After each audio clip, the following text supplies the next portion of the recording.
الرحمن الرحیم الحمدللہ عز و جل۔ اس وقت ہم مسجد قباء کے اندر موجود ہیں۔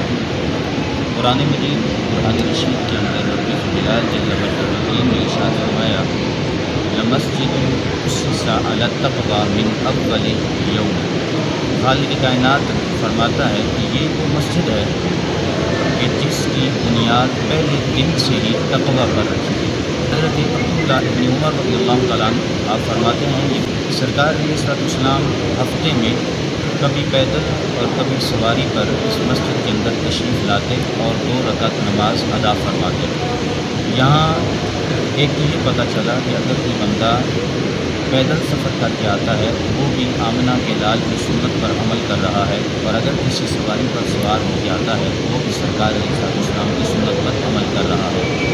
اور مزید ابن ماجہ کے اندر یہ حدیث موجود ہے، سرکار علیہ السلام نے ارشاد فرمایا کوئی ایسا بندہ کہ جو اپنے گھر سے نکلا، وضو کیا اور مسجد قباء کی طرف چل کے آیا اور یہاں آ کر اس نے نماز ادا کی، خالق کائنات جل جلالہ اس کو ایک عمرے کا ثواب عطا فرماتا ہے۔